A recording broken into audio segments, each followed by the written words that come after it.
audio jungle.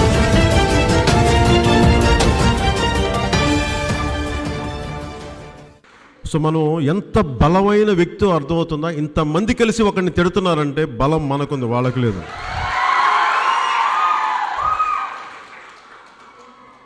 నేను పాలిటిక్స్ని చాలా సాంప్రదాయంగా, చాలా మర్యాదపూర్వకంగా చేస్తాను.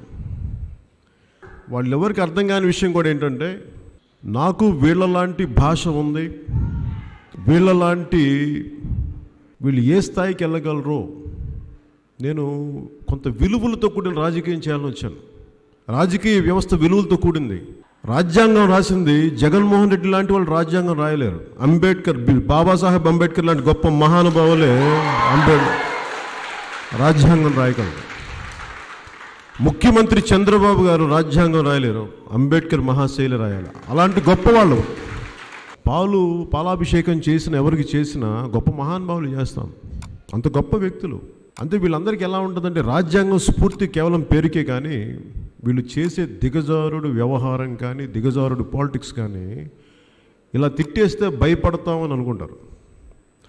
వాళ్ళకి అర్థం కాదు ఏంటంటే, పవన్ కళ్యాణ్ అనే వ్యక్తి చూడటానికి మెత్తగా కనిపిస్తాడు, దగ్గరికి వస్తే తోలు తీసేస్తాను, పిచ్చి పిచ్చి వేషాలు వేస్తాను.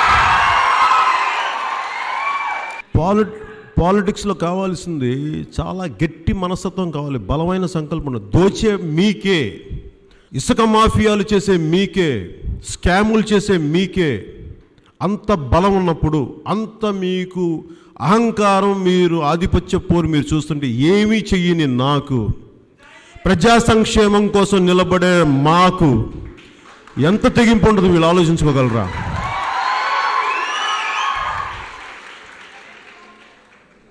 ఈ మూర్ఖులకి అర్థం కానిది ఏంటంటే, నేను చాలా చిన్న వయసులో సాయుధ పోరాటం చేయడానికి సిద్ధమై వచ్చాను చిన్నప్పటి నుంచి. వీళ్ళకి నేను సినిమా యాక్టర్గా కనిపించవచ్చు, సినిమాల్లో డ్యాన్స్లు వేసాను, సినిమాల్లో డైలాగులు చెప్పాను అని అనుకుంటున్నారే వాళ్ళందరూ. బయటికి వస్తే రండి, చూపిస్తాను నేనేంటో మీకు. ఏంటండి, వీడియో నచ్చిందా? అయితే ఓ లైక్ వేసుకోండి, లేదంటే ఓ కామెంట్ చేయండి. ఎప్పటికప్పుడు మా వీడియోస్ చూడాలంటే సబ్స్క్రైబ్ చేసుకోండి.